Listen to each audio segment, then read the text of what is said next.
దేవునికి స్తోత్రం. అనుదిన అరుణోదయ రక్షణ వాక్య సందేశం వింటున్నటువంటి ప్రేమైన దేవుని బిడ్డలారా, మీకందరికీ మన ప్రభువు రక్షకుడైన యేసు క్రీస్తు నామం పేరిట నా యొక్క వందనములు శుభములు మీకు తెలియజేస్తుంటున్నాను. ప్రియులారా, నేటి మన జీవితాలలో ప్రతి ఒక్కరికి ఎన్నో ఆశలు, ఎన్నో కోరికలు, ఎన్నో బాధ్యతలు మనము కలిగి జీవిస్తుంటున్నాం. అయితే ఇలాంటి పరిస్థితులలో ప్రతి ఒక్కరి జీవితము పరిస్థితులను బట్టి రకరకాలైనటువంటి ప్రవర్తన, రకరకాలైనటువంటి బుద్ధులు, రకరకాలైనటువంటి ఆలోచనలు మనం చూస్తుంటున్నామండి. అవసరాలు మించిన కోరికలు, శక్తికి మించిన ఆశలు,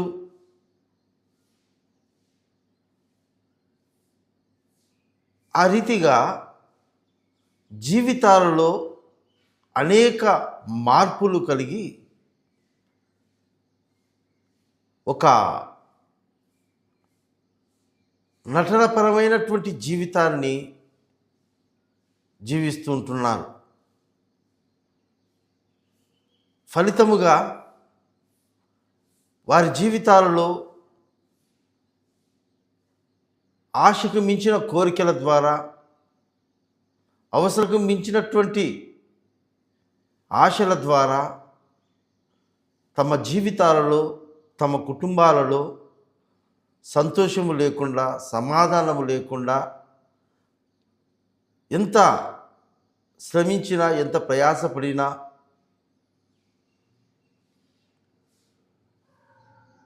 సంతోషం లేని జీవితాలు జీవిస్తుంటున్నారు. అవసరాన్ని మించినటువంటి ఆ యొక్క పరిస్థితులు మనిషి యొక్క జీవితాన్నే ఒక నటించే విధముగా, ఒక మోసకరమైన జీవితాన్నిగా మార్చేస్తుందండి.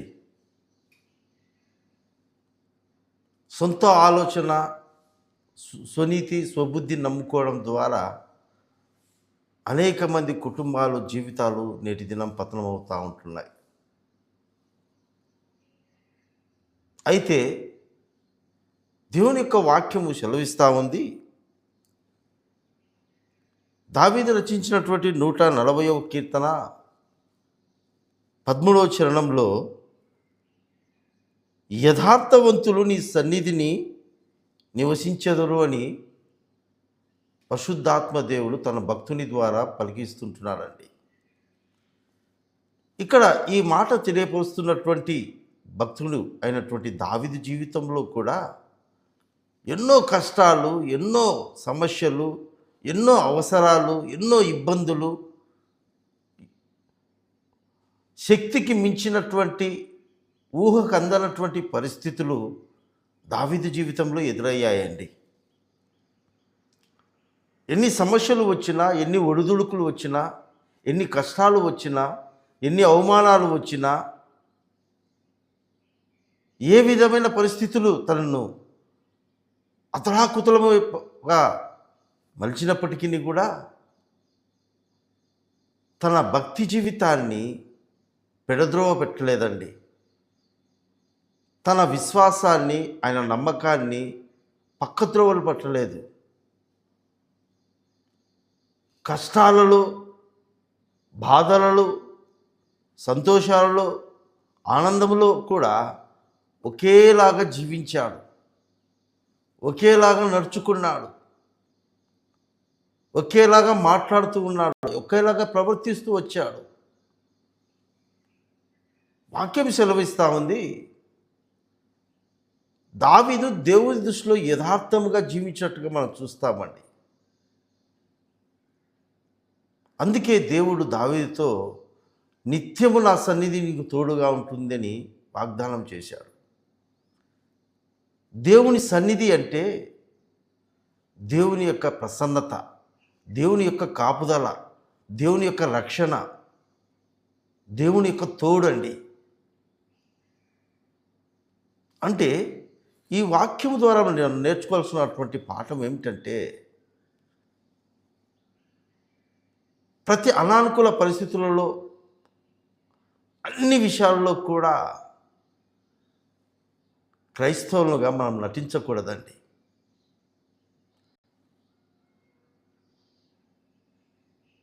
పరిశుద్ధుల దగ్గర ఒక రకమైన ప్రవర్తన,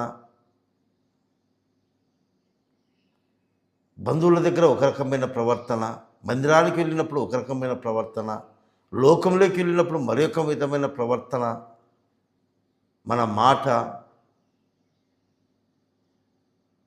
వేరుగా ఉండకూడదండి. మనం ఎలాంటి పరిస్థితుల్లోకి వెళ్ళినా, ఎవరి దగ్గరికి వెళ్ళినా మనం క్రైస్తవులుగా కనపరుచుకోవాలి.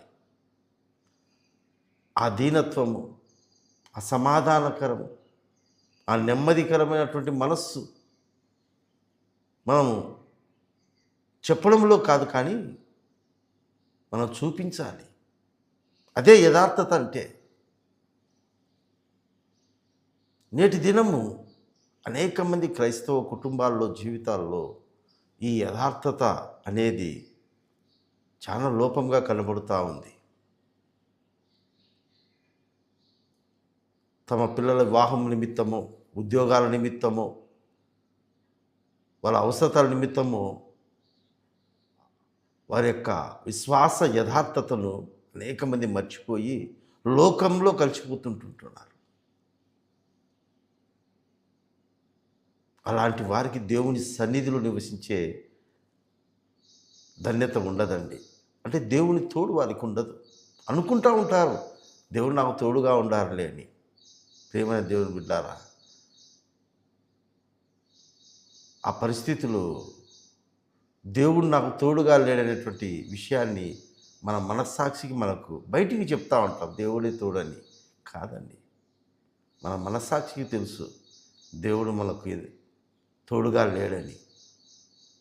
దేవుడు సన్నిధి లేదనేది మనకు అర్థమవుతూ ఉంటుంది.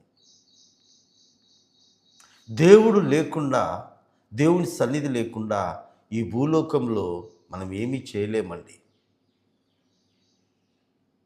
అది అసాధ్యం. ఎందుకంటే ఆయనే ద్వారానే సమస్తము మనం చేయగలం. స్వల్పమైన అవసరతల కొరకై దేవుని సన్నిధిని మనం దూరం చేసుకుంటున్నాం. మన భక్తిని నటనపరమైనటువంటి భక్తిగా చేసుకుంటున్నామండి. దాని ఫలితం ఒకరోజు మనం భయంకరమైనటువంటి పరిణామంలోనికి మనం తీసుకెళ్ళిపోతుంది. పరిశుద్ధ గ్రంథంలో ఒక రాజు ఉన్నాడండి. అతడు పేరు యోతాము. అతను యూదా దేశం మీద రాజుగా ఏలనారంభించినప్పుడు అతనికి 25 వయసు అండి. దాదాపు 16 సంవత్సరములు యోతాము యూదా దేశం మీద రాజుగా పరిపాలించాడు.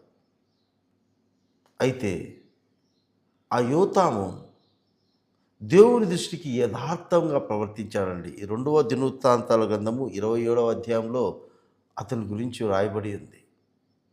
అతను యథార్థముగా ప్రవర్తించడం ద్వారా దేవుడు అతనికి 16 సంవత్సరములు తోడుగా ఉన్నాడు.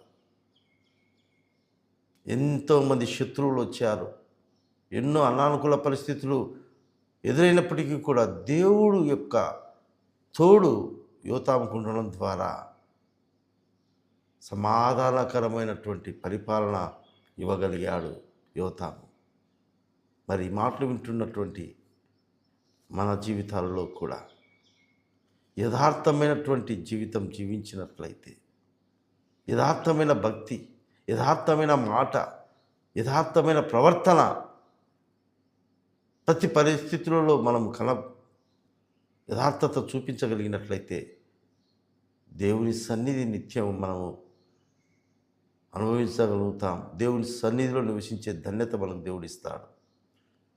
దేవుని సన్నిధి మనతో ఉంటే మనము సమస్తమును అధిగమించగలమండి.